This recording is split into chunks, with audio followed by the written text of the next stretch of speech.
Hi there. Thanks for joining us. Larry is here with us, and as many of you know, Larry is our good friend and author. Larry, for many of us, both personally and for our clients, diversification has worked. But in the last 12 months, it seems that there is no safe place, that maybe diversification hasn't helped as much as we'd all like.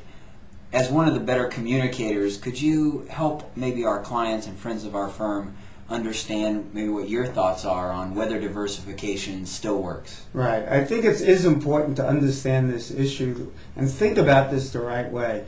Most of the time, various equity asset classes are going to perform differently. Some may be way up, some up a little, some may even be down, and that's a good thing. We want to have this diversified portfolio with pieces acting differently, because if they're all up at the same time, then that could mean that they're all down at the same time. So stocks like international small cap stocks and emerging market stocks and real estate tend to perform generally differently than, say, U.S. large cap stocks that dominate most portfolios or serve as the core for portfolios. But you must also recognize that there are times when we have systemic risks that affect all equities around the globe, that you will see all correlations go to one, if you will. Everything gets hit at the same time. So you might see a situation like international small cap stocks. Someone will tell you their correlation is 0.3. Boy, that's a great diversifier. The tendency is that they don't go up and down together by the same percentages.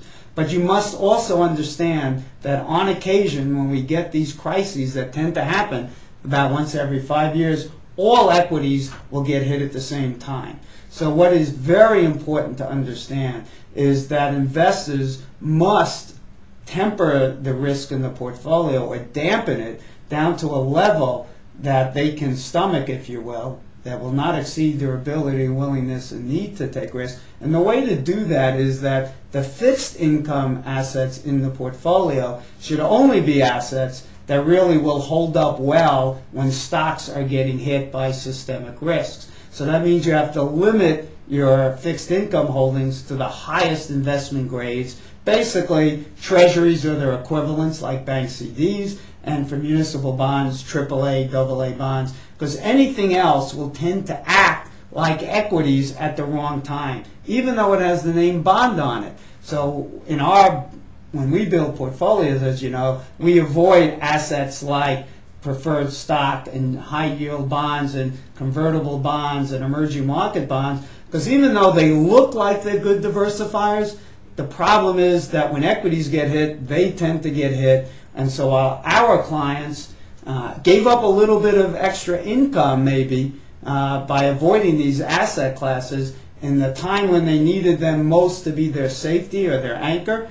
Well, convertible bonds, junk bonds, emerging market bonds, preferred stocks are all down 25, 30%, in some cases even more. So just at the time you need their safety to be helping the most, you get hit. And that's why we recommend that if you're going to take risk, make sure you take it on the equity side where you can diversify it as much as possible, and make sure you have the right amount of fixed income that will allow you to sleep well and also enable you to stay the course and have the courage to discipline and discipline to buy during these bear markets to rebalance. Great. Thanks for your comments, Larry. My pleasure.